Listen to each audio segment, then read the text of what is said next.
I never thought I would become the kind of person who wakes up at 1:45 in the morning with a smile on my face. But here I was, setting 3 separate alarms and feeling genuinely excited about it. My name is James Novak, and I live in the Meadowbrook Estates development in Scottsdale, Arizona. It's one of those cookie-cutter neighborhoods where every house looks like it was designed by the same architect who got really excited about beige stucco and red tile roofs. When my wife Sandra and I bought our house here 3 years ago, we thought we were moving into a nice, quiet community. What we didn't realize was that we were entering a special kind of suburban hell, overseen by the most notorious HOA president in the entire Phoenix metropolitan area, Patricia Brennan. Patricia was 52 years old with short blonde hair that she kept in that classic "can I speak to the manager" style. She wore oversized sunglasses even indoors sometimes, drove a white Lexus SUV, and had a voice that could cut through concrete when she was upset, which was basically her default setting. She had been the HOA president for 6 years, running unopposed each election because anyone who dared to challenge her quickly found themselves drowning in violation notices for imaginary infractions. The whole mess started on a Tuesday morning in late October. I had just finished raking the leaves in my front yard. Now, let me paint you a picture of my yard. It wasn't anything special, just a modest front lawn with 2 mature oak trees that had been there long before the development was built. Every fall, those trees would drop their leaves, and I would dutifully rake them up. The HOA rules stated that leaves had to be bagged and placed at the curb for pickup, which happened every Wednesday morning between 6 and 9. I had finished raking around 4 in the afternoon and placed 6 brown paper bags filled with leaves at the curb. I was proud of myself for getting it done early. The pickup was the next morning, so I figured I was being responsible and proactive. I went inside, took a shower, and didn't think anything more about it. At 6:30 that evening, my doorbell rang. I opened it to find Patricia standing there with her tablet in hand and a look of pure indignation on her face. "Mr. Novak," she said, not bothering with pleasantries, "I need to inform you that you are in violation of HOA bylaw 7-3B. I blinked at her. "I'm sorry, what?" She turned her tablet around to show me a photo of my curb with the bags of leaves. "You have placed your yard waste at the curb outside of the designated time window." "The pickup is tomorrow morning," I said, confused. "I put them out so they'd be ready." "The bylaw clearly states that yard waste may only be placed at the curb after 6 p.m. the evening before pickup, but not before." She tapped her screen. "You placed these bags out at 4:07 p.m. I have time-stamped photos." I stared at her, waiting for her to crack a smile and admit this was some kind of joke. She didn't. "You're kidding me. You're actually writing me up for putting my leaves out 2 hours early. The rules exist for a reason, Mr. Novak. They maintain the aesthetic quality of our neighborhood. Yard waste sitting at the curb is unsightly. They're going to be picked up in less than 12 hours. Be that as it may, you are in violation. This is your first offense, so the fine will be $250. Future violations will result in increased penalties." She tapped something on her tablet. "You'll receive the official notice via email within the hour. Have a pleasant evening." She turned and walked back to her white Lexus before I could even formulate a response. I stood there in my doorway, mouth hanging open, watching her drive away. Inside, Sandra had heard the whole exchange. "Did that just happen?" she asked. "I think we're being fined $250 for being too responsible," I said. The email arrived 45 minutes later. It was an official HOA violation notice with the photos attached, the relevant bylaw quoted in full, and payment instructions. I read through the bylaw section, and sure enough, it did technically say that yard waste couldn't be placed at the curb before 6 p.m. It also said it couldn't be placed after 9 p.m., giving residents a 3-hour window the night before pickup. "This is insane," I told Sandra. "Nobody follows this rule. I see people putting their trash and yard waste out all the time whenever they want." "Maybe we should just pay it and be more careful next time," Sandra suggested. She was always the practical one. "It's the principle of the thing," I said. "This is extortion. She's using these ridiculous rules to squeeze money out of people." Over the next few days, I did some research. I talked to neighbors and discovered that Patricia had issued over 300 violation notices in the past year alone. Some people had been fined for having their garage door open for more than 30 minutes. Others had been cited for parking their own car on their own driveway in a way that Patricia deemed incorrect. One elderly couple had been fined because their mailbox was the wrong shade of black. I also learned that the HOA had a substantial surplus in its accounts, over $150,000 that just sat there earning minimal interest. The annual budget was mostly funded by these violation fines, not by the reasonable HOA dues we all paid. Patricia had essentially turned the HOA into a revenue-generating machine. I decided to fight the fine. The HOA bylaws allowed for an appeal process. I submitted my formal appeal, arguing that the 2-hour early placement caused no harm, that the rule was overly restrictive, and that selective enforcement was unfair. I requested a hearing before the HOA board. The hearing was scheduled for 3 weeks later, on a Thursday evening at 7 p.m. in the community center. The board consisted of Patricia as president, along with 4 other members: Gerald Stokes, a retired accountant; Maureen Chen, a real estate agent; Richard Walsh, who owned a car dealership; and Susan Palmer, a stay-at-home mom. I showed up prepared with printed documentation, photos of other violations I had observed in the neighborhood, and a carefully written statement. The community center meeting room was small and depressing, with flickering fluorescent lights and the lingering smell of old coffee. The board sat at a folding table at the front, and I sat in a plastic chair facing them. Patricia called the meeting to order. "We're here to consider the appeal of James Novak regarding violation notice 07492. Mr. Novak, you have 5 minutes to present your case." I stood up and walked them through my argument. I pointed out that my bags were neat and properly prepared. I showed photos of at least a dozen other houses where yard waste had been placed out early or left out late with no consequences. I argued that the rule itself was unnecessarily restrictive and didn't serve any legitimate purpose. When I finished, Patricia didn't even look at the materials I had provided. "Mr. Novak, the rules are clearly stated in our bylaws, which you agreed to when you purchased your property. The fact that you believe other violations have occurred doesn't excuse your own violation. As for your claim that the rule serves no purpose, I can assure you that maintaining curb appeal is essential to protecting property values in this community."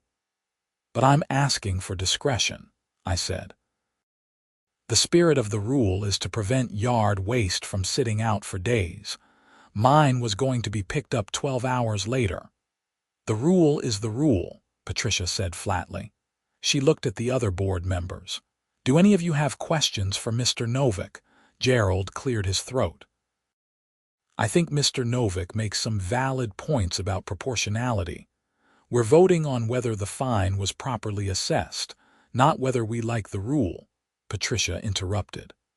"All in favor of upholding the violation and fine." Patricia's hand shot up immediately.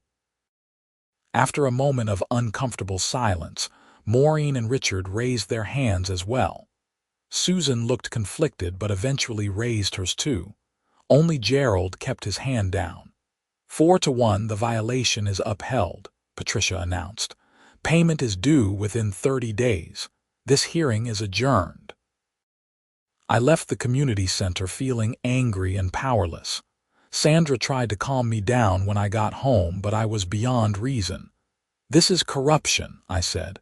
She's running that HOA like her personal fiefdom. So what are you going to do? Sandra asked. That's when the idea hit me. I sat down at my computer and pulled up the HOA bylaws again. I read through Section 7-3B very carefully. It said yard waste could be placed at the curb after 6 p.m. the night before pickup, but not before. It also said waste had to be removed by the end of pickup day if it wasn't collected. But it said absolutely nothing about how early you could put it out on the actual pickup day itself. Wednesday pickup started at 6 a.m. If I put my bags out at 5:59 a.m., I would technically be placing them out on pickup day, not the night before. But that seemed too easy and wouldn't really make my point. Then I noticed something else. The bylaw said after 6 p.m. but before 9 p.m. the night before. It didn't say anything about the middle of the night on pickup day. If I put my bags out at, say, 2 a.m. on Wednesday morning, that was technically early Wednesday, which was pickup day. Not Tuesday evening. I started to smile. Sandra saw my expression and got worried. James, what are you thinking? I'm thinking about following the rules very, very carefully, I said. The next Tuesday, I did my usual yard work in the afternoon. I raked up all the leaves and had the bags ready, but I didn't put them out. Instead, I set my alarm for 1:45 a.m. When the alarm went off early Wednesday morning, I rolled out of bed, got dressed, and quietly carried the bags out to the curb. It was dark and peaceful. A few streetlights cast orange glows on the empty street. I placed the bags neatly at the curb, went back inside, and went back to sleep. The trash trucks came through around 7 a.m., right on schedule. The bags were picked up with no issues. I figured that would be the end of it. I was wrong. That evening, my doorbell rang at 6:45 p.m. It was Patricia again, and she looked even more annoyed than usual.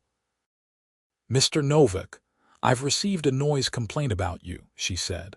A noise complaint. For what? Apparently you were making noise outside your home at 2 a.m. last night. That's a violation of our quiet hours policy, which runs from 10 p.m. to 7 a.m. I had to bite my tongue to keep from laughing. I was putting my yard waste out for pickup, on pickup day, following the rules. At 2 in the morning, that's ridiculous and inconsiderate. The bylaw says I can't put it out before 6 p.m. the night before. It doesn't say anything about putting it out early on pickup day itself. I was following the rules to the letter. Patricia's face was turning red. The noise ordinance. I was carrying paper bags full of leaves. I didn't use any equipment.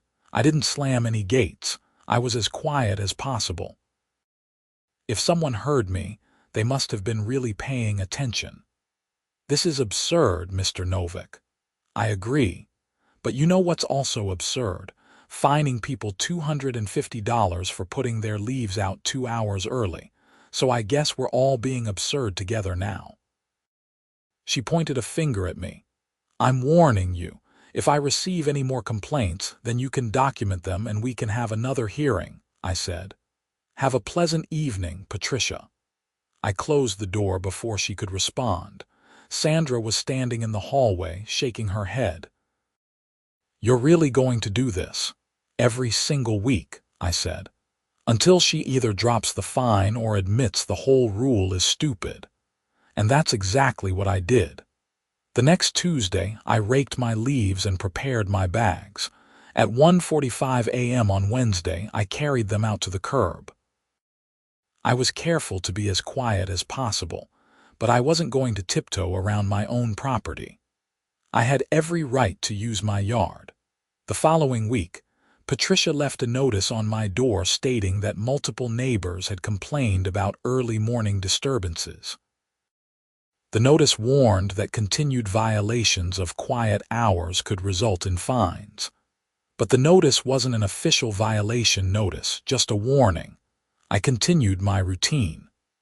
Week after week, I would wake up at 1:45 a.m., carry my yard waste to the curb, and go back to bed. It became almost meditative. The neighborhood at 2 a.m. was a different world. Sometimes I would see a fox trotting down the street. Once I saw a coyote in the distance. The air was cool and still, and there was something peaceful about being the only person awake. By mid-November, I could tell Patricia was getting desperate.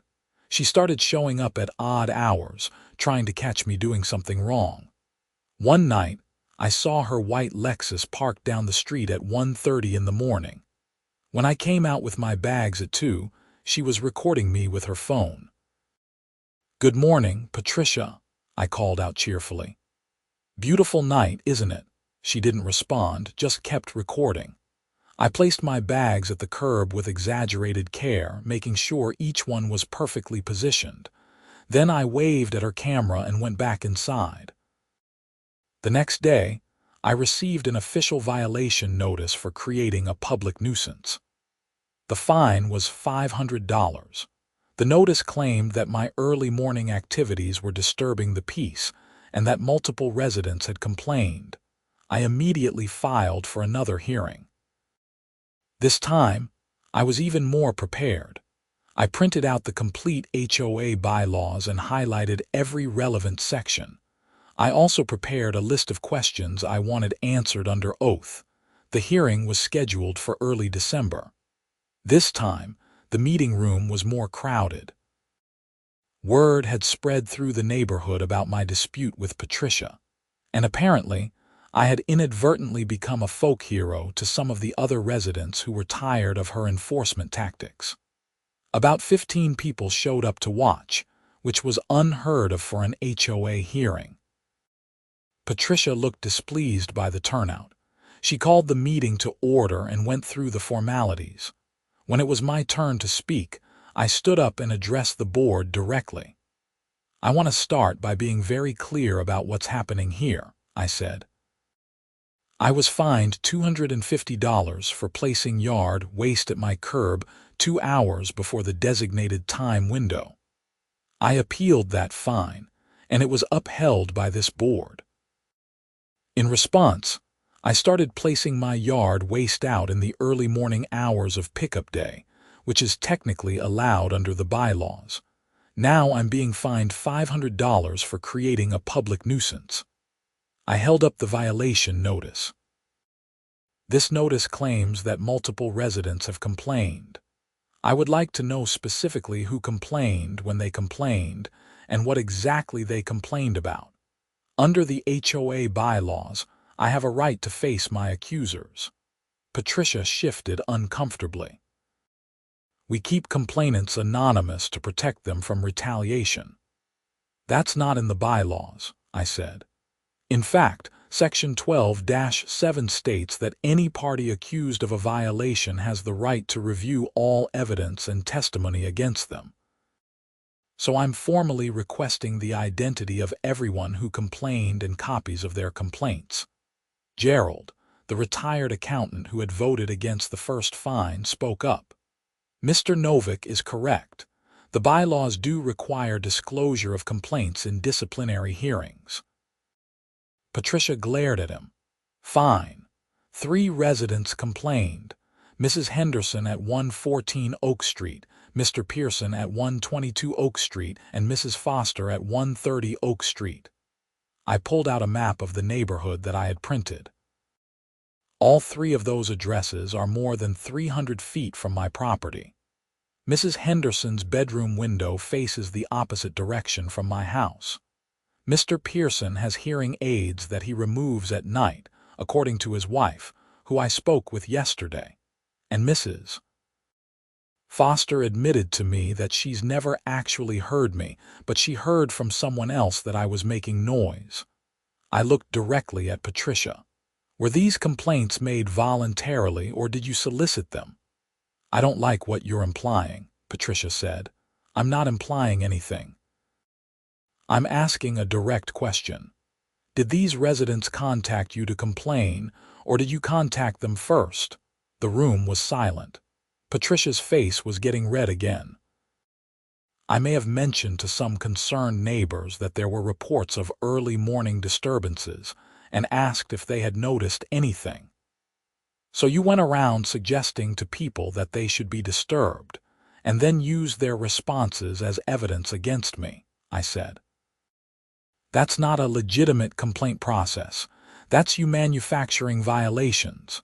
Maureen, the real estate agent on the board, looked uncomfortable. Patricia, is that true? I was conducting a neighborhood survey about quality of life issues, Patricia said defensively. Targeting my immediate neighbors and leading them to complain about me, I added. Furthermore, I'd like to point out that I have been absolutely meticulous about following every rule. I'm not using any machinery. I'm not talking loudly. I'm not slamming gates or car doors. I'm carrying paper bags from my garage to my curb, a distance of about 40 feet. If that constitutes a public nuisance, then every resident who walks their dog early in the morning or leaves for work before 7 a.m. is also creating a public nuisance. Richard, the car dealership owner, cleared his throat. I leave for work at 5:30 most mornings. Am I creating a public nuisance? Of course not, Patricia said quickly. This is different. How is it different? I asked. Explain to me the legal difference between me carrying bags to my curb at 2 a.m. and Richard starting his car and driving away at 5:30 a.m. Which one makes more noise? Patricia didn't have an answer. She looked at the other board members for support, but they were all looking uncertain now. Susan Palmer, the stay-at-home mom, spoke up for the first time. I think Mr. Novak has a point. This does seem like selective enforcement, and if we're being honest, the original fine for putting leaves out 2 hours early was pretty harsh. The rules are the rules, Patricia repeated, but her voice lacked conviction now. Then let's talk about rules, I said. I pulled out a folder full of photos. Over the past month, I've documented 47 instances of HOA violations throughout the neighborhood that have gone completely unaddressed. Cars parked in violation of the parking restrictions. Yard waste left out for multiple days after pickup.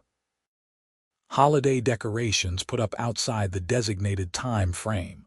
Unauthorized paint colors on front doors. Mailboxes in disrepair. I spread the photos on the table. Why aren't any of these residents being fined? Why is it only me? Gerald picked up one of the photos. Is this Mrs. Henderson's house? Her garage door has been open all day multiple times when I've driven past. Yes, I said. According to Bylaw 8-4, garage doors can't be left open for more than 30 consecutive minutes unless active loading or unloading is taking place. I have photos of her garage being open for 6 hours straight on 3 separate occasions. Patricia snatched the photo from Gerald. You've been spying on your neighbors. I've been documenting violations, just like you do. The only difference is I'm not trying to fine anyone. I'm proving a point about selective enforcement. The other board members were looking through the photos now, and I could see concern on their faces. Maureen spoke up. Patricia, we need to have a serious conversation about how violations are being handled. This does look like targeting. I am doing my job as HOA president, Patricia said. Her voice was getting shrill now. I work tirelessly to maintain property values in this neighborhood, and this is the thanks I get. Some troublemaker mocks our rules and you all take his side. Nobody's mocking anything, Gerald said calmly. But Mr. Novak is right that we need to apply rules fairly and proportionally. A $250 fine for being 2 hours early with yard waste seems excessive. Fine, Patricia snapped. Let's vote on this current violation then. All in favor of upholding the $500 fine for creating a public nuisance, she raised her hand. Nobody else did. She looked around the table in disbelief. You're all voting against me. I'm voting against this particular fine, Susan said. I don't think it's justified. Agreed, Maureen said. Richard and Gerald nodded. Patricia's face was now bright red. This is a disgrace. You're all making a mockery of this board. She stood up abruptly. I'm calling a recess. We'll reconvene in 10 minutes. She stormed out of the room. The other board members looked at each other uncomfortably. Several of the residents who had been watching started talking among themselves. I heard more than one person expressing frustration with Patricia's leadership. After about 15 minutes, Patricia came back into the room. She looked somewhat composed, but I could tell she was still furious. Let's proceed with the vote, she said curtly. The motion is to uphold the $500 fine against James Novak for creating a public nuisance. All opposed. 4 hands went up. Patricia looked at them, then at me. The fine is dismissed, she said through gritted teeth. But let me be very clear, Mr. Novak. I will be watching you closely. Any legitimate violation will be addressed fully within the bounds of our bylaws. I look forward to following all the rules, I said with a smile. The meeting adjourned, and several residents came up to congratulate me or share their own horror stories about Patricia's enforcement tactics. A man named Greg Martinez told me he had been fined 3 times in 1 year for various minor infractions. A woman named Helen Bryant said Patricia had tried to fine her for having a political sign in her yard during election season, even though that's protected by state law. As I was leaving, Gerald caught up with me in the parking lot. Mr. Novak, can I speak with you for a moment? Of course. He looked around to make sure nobody was listening. I want you to know that some of us on the board are very concerned about how Patricia runs things. She's become increasingly authoritarian over the past few years. The problem is that she's very organized and very committed, and the rest of us have jobs and families and can't dedicate the same amount of time to HOA business. So she gets away with it because nobody has the energy to stop her, I said. Exactly. But what you did tonight, standing up to her and forcing us to actually look at the facts, that was important. I think it might be a turning point. I hope so, I said, because I'm not paying that first fine either. I'm going to fight it in civil court if I have to. Gerald nodded. Keep me updated. And Mr. Novak, keep putting your leaves out at 2 a.m. if you want. You're technically following the rules, and I think we all need a reminder that rules without reason are just tyranny. I went home feeling victorious. Sandra had waited up for me, and I told her everything that had happened. So they dismissed the fine, she asked. They did, but Patricia's not going to let this go.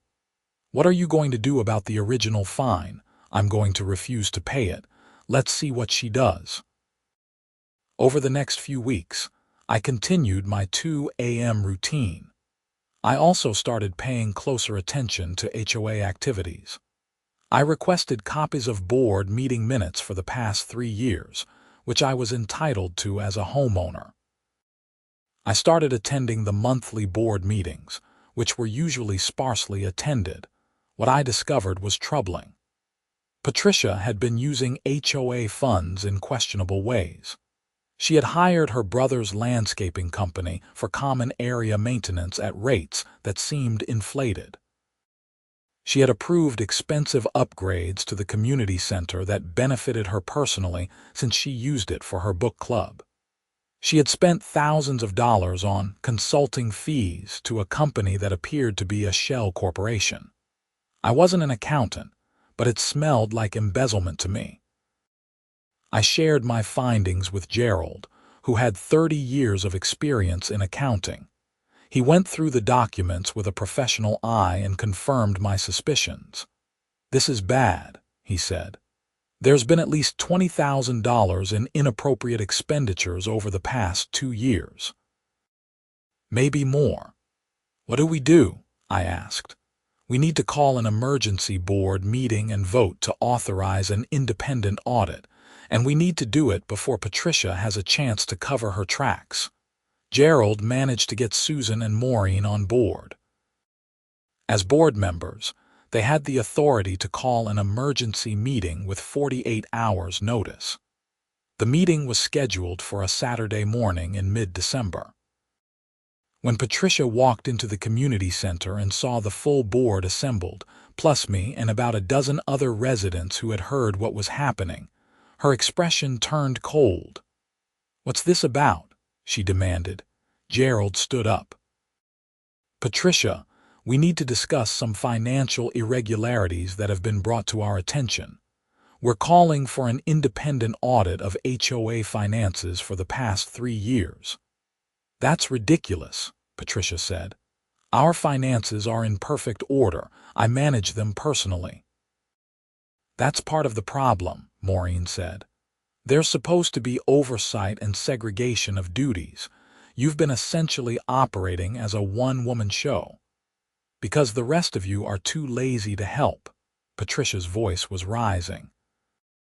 "I do everything for this community, and this is how you repay me." "Nobody's accusing you of anything yet," Gerald said calmly.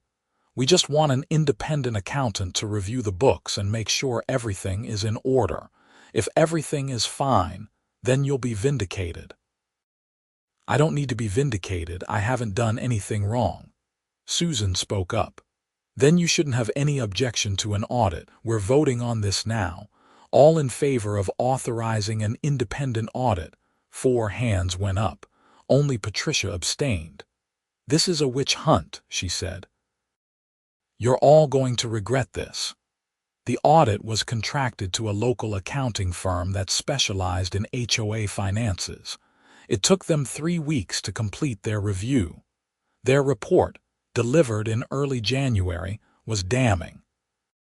Patricia had embezzled over $43,000 from the HOA over a 4-year period. She had done it through a combination of inflated contracts to family members, fake consulting fees, and simply writing checks to herself for made-up expense reimbursements. She had covered her tracks by being the only person who reviewed the monthly financial statements, and by intimidating the rest of the board into not asking questions. The board held an emergency meeting to review the audit results. I wasn't on the board, but I was invited to attend since I had been the one who first raised concerns. Patricia didn't show up. When Gerald tried to call her, her phone went straight to voicemail. "We need to go to the police," Maureen said. "This is embezzlement. It's a crime." "Agreed," Gerald said. "And we need to immediately remove her as president and freeze her access to all HOA accounts." The board voted unanimously to remove Patricia as president and to report the embezzlement to the Scottsdale Police Department. Gerald was named interim president. That afternoon, he and I went to the police station and filed a formal report. The detective who took our statement was a no-nonsense woman in her 40s named Detective Sarah Riley. She reviewed the audit report and the supporting documentation. "This is pretty clear-cut," she said. "We'll need to get search warrants for her financial records and interview her, but based on what you've shown me, we have probable cause for arrest." "How long will this take?" Gerald asked. "Depends on whether she cooperates or not. Could be days, could be weeks. I'll be in touch." 2 days later, Detective Riley called to tell us that Patricia had been arrested and charged with embezzlement, fraud, and theft. She had been denied bail because the judge considered her a flight risk. Apparently, when the police had gone to arrest her, they found that she had already packed suitcases and had purchased a one-way ticket to Costa Rica. The arrest made the local news. The story of an HOA president embezzling funds and terrorizing residents with petty fines was too good for the media to resist. I gave an interview to a local news station, explaining how the whole thing had started with a $250 fine for putting leaves out 2 hours early. The story went viral. Suddenly, I was getting calls from news outlets across the country. Apparently, everyone loves a story about someone standing up to an abusive HOA. I did a few more interviews, always emphasizing that the real issue was accountability and the need for homeowners to pay attention to how their HOAs are run. The criminal case against Patricia moved forward. In March, she pleaded guilty to multiple counts of embezzlement and fraud in exchange for a reduced sentence. She was sentenced to 4 years in prison and ordered to pay full restitution to the HOA. Meanwhile, the HOA board worked to reform the way things were done. We implemented new policies requiring multiple signatories on checks, quarterly financial reviews, and term limits for board positions. We also revised many of the more ridiculous bylaws, including the one about yard waste timing. The new rule was simple. Yard waste could be placed at the curb any time between 6 p.m. the day before pickup and 6 a.m. on pickup day. It was reasonable, it was clear, and nobody was going to get fined for being 2 hours early. As for that original $250 fine that had started everything, the board voted to rescind it at their first meeting after Patricia's arrest. They also issued refunds to dozens of other residents who had been hit with what were now clearly recognized as unjust fines. I finally got to stop waking up at 1:45 in the morning. I have to admit, there was a small part of me that missed those quiet pre-dawn trips to the curb. There had been something oddly satisfying about my little rebellion, even if it meant sacrificing sleep.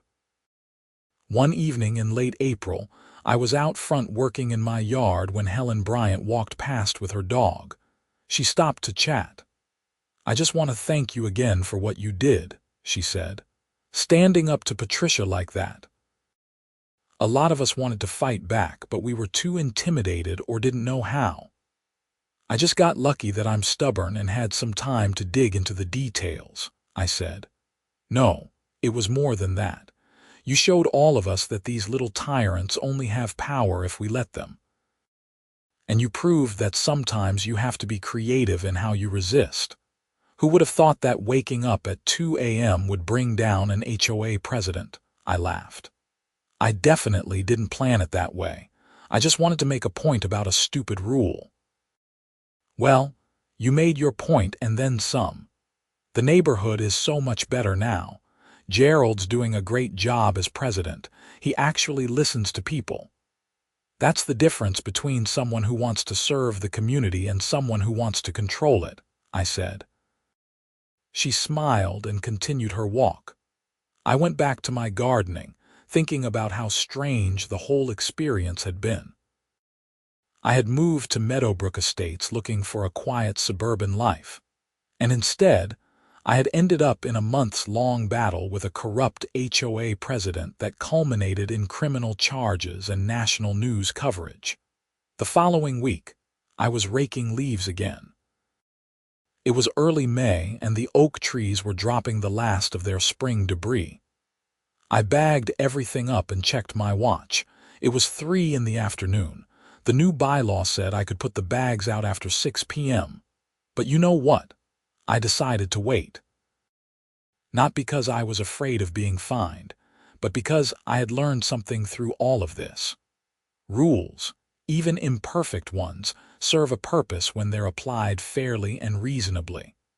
The problem was never really about what time yard waste went to the curb. The problem was about one person using rules as weapons to bully and extort others. I put the bags out at 6:15 p.m., right in the middle of the acceptable window. They sat at the curb overnight and were picked up the next morning without incident. No fines, no photos, no doorbell confrontations. Just normal, boring HOA compliance, and it felt pretty good. Sandra and I hosted a neighborhood barbecue in June. We invited everyone on our street, plus Gerald and the other board members. About 30 people showed up, including Greg Martinez and Helen Bryant, and several others who had their own Patricia horror stories. As I stood at the grill flipping burgers, watching neighbors actually enjoying each other's company instead of living in fear of violation notices, I realized that this was what a community was supposed to be. People looking out for each other, not looking for reasons to fine each other. Gerald came over with a beer in hand. "You know, you should run for the board," he said. "We have 2 open positions coming up in the next election." "I don't know," I said. "I'm not really the HOA type." "I think you're exactly the HOA type. You care about fairness and accountability." "That's what we need." I thought about it. "Let me talk to Sandra." Later that evening, after everyone had gone home and we were cleaning up, I mentioned Gerald's suggestion to Sandra. She considered it while scraping plates. "Would you actually want to do it?" she asked. "I think I might. Not because I want power or control, but because I want to make sure we never end up with another Patricia. Someone needs to be watching and asking questions." "Then you should do it," Sandra said. "Just promise me you won't start any more 2 a.m. rebellions." I laughed. "I promise." That was a one-time thing. I did end up running for the board in the fall election. I ran on a platform of transparency, reasonable enforcement, and community building. To my surprise, I won easily. Apparently, my battle with Patricia had earned me a lot of goodwill among the residents. My first board meeting as an official member was in November, almost exactly a year after the whole mess had started. We reviewed the monthly finances, discussed some minor maintenance issues, and approved the holiday decoration schedule. It was boring and bureaucratic, and exactly what an HOA meeting should be. After the meeting, I drove home past houses decorated with fall wreaths and pumpkins. My own oak trees were dropping leaves again. I would rake them up tomorrow afternoon and put them out tomorrow evening at a reasonable hour. The trucks would pick them up the next morning and life would go on. Sometimes I drive past Patricia's old house. A new family bought it in August after the bank foreclosed. They have 2 young kids who play in the front yard.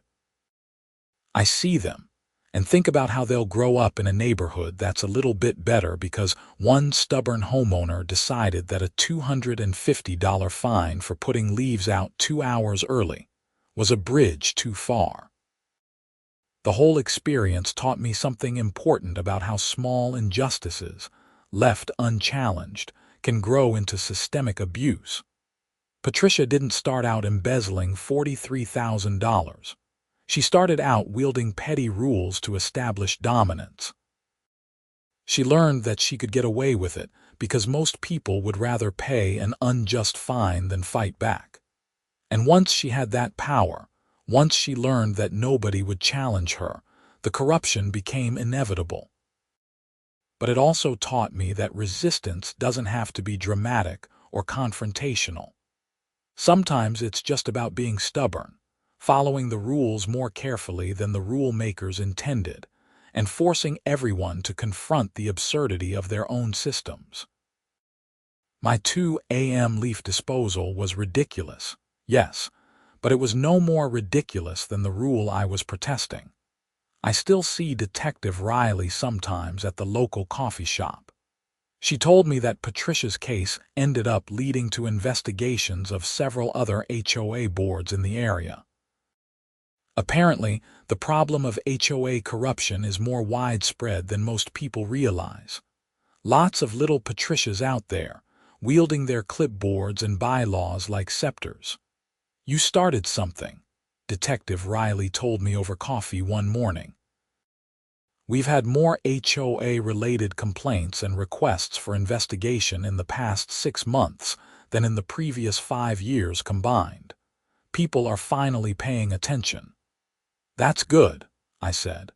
People should pay attention to who's running their HOA and what they're doing with the money. The problem is most people can't afford to fight like you did. They don't have the time or resources. Which is why those of us who can fight have a responsibility to do it, I said. She raised her coffee cup in a toast. To stubborn homeowners everywhere. The holidays came and went.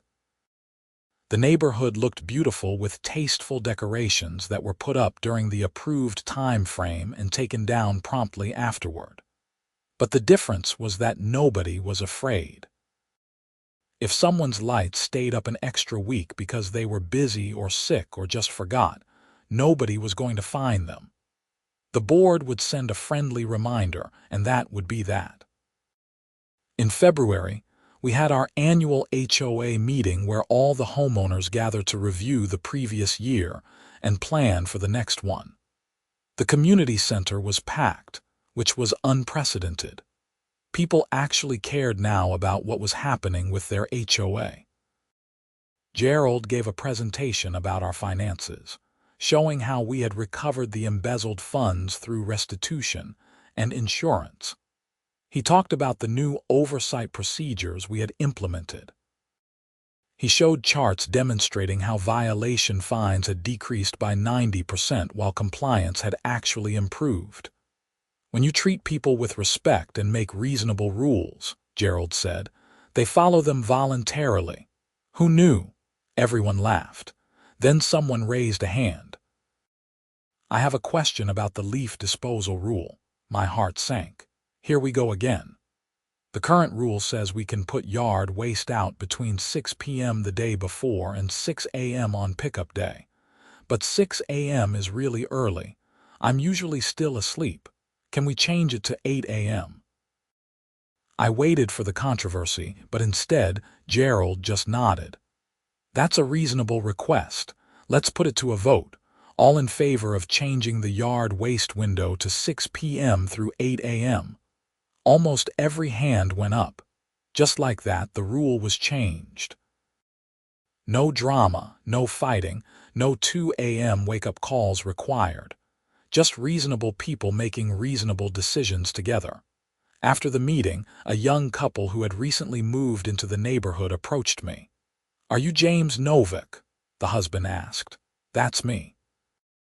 We heard about what happened with the old HOA president. That's actually part of why we bought here. We figured any neighborhood that cleaned house like this must be a good place to live." "I hope you're right," I said. "Welcome to Meadowbrook Estates." As they walked away, Sandra put her arm through mine. "You did good," she said. "We all did," I replied. "It just took someone being stubborn enough to get the ball rolling. And crazy enough to wake up at 2 a.m. every week for months," I laughed. "Yeah, that too." We walked out of the community center into a cool February evening. The neighborhood was quiet and peaceful. Streetlights cast their familiar orange glow on the sidewalks. Somewhere a dog barked. Normal suburban sounds. I thought about Patricia, sitting in prison, probably still convinced that she had been right and everyone else was wrong. People like her never really understand that power without accountability is just tyranny. They think rules are for controlling others, not for creating order and fairness.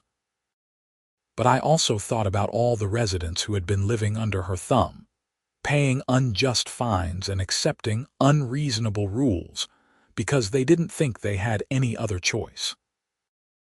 I thought about how many other neighborhoods might be in the same situation right now, with their own Patricias ruling like petty tyrants. Maybe my story would inspire some of them to fight back. Maybe some other stubborn homeowner somewhere would get an unfair fine and decide that enough was enough. Maybe they would find their own creative way to resist, their own version of 2 a.m. leaf disposal. Or maybe they would just do what I probably should have done from the start, get involved, run for the board, and work to change things from the inside. That was the real lesson here. Democracy, even homeowners association democracy, only works when people participate. A year and a half after that first violation notice, after all the hearings and investigations and arrests and reforms, I can finally say that living in Meadowbrook Estates is pretty nice. Our HOA functions the way it's supposed to. Our neighborhood looks good without anyone being terrorized into compliance. Our finances are transparent and properly managed. And every Wednesday morning, when I hear the rumble of the trash trucks coming down the street at 7 a.m., I smile.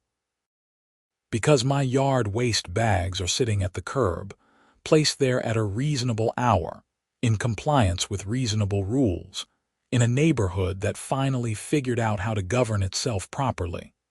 Sometimes the simplest acts of resistance have the biggest consequences. Sometimes standing up for yourself over something small leads to uncovering something much bigger. And sometimes, just sometimes, waking up at 2 in the morning to carry bags of leaves to your curb can change everything.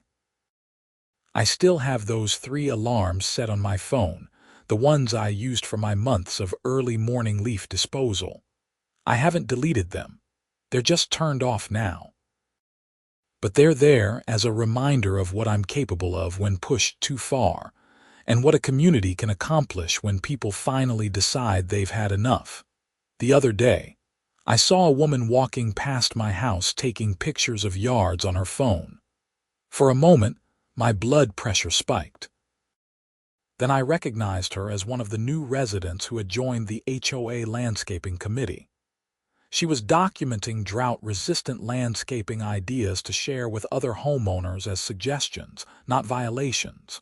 "Morning, Mrs. Chen," I called out. She waved. "Morning, James. Your yard looks great. Have you thought about adding some native desert plants? They'd save you water." "I'll think about it," I said. "Thanks for the suggestion." Suggestions, not demands. Requests, not fines. Community, not control. That's what an HOA should be. And if it takes a few stubborn homeowners willing to wake up at 2 in the morning to defend that principle, then so be it. Because at the end of the day, it's not really about leaves or yard waste or time windows or bylaws. It's about whether we're going to let petty tyrants control our lives through fear and arbitrary rules, or whether we're going to stand up and demand that power be exercised fairly and reasonably. I chose to stand up. And I'd do it again in a heartbeat, even if it meant setting those alarms and stumbling out into the cold darkness every Wednesday morning for the rest of my life. But thankfully, I don't have to. Because sometimes, when you shine a light on injustice, it actually changes things. Sometimes the system actually works. Sometimes the bad guys actually go to prison and the good guys actually win, not always. Maybe not even usually, but sometimes. And that's worth fighting for.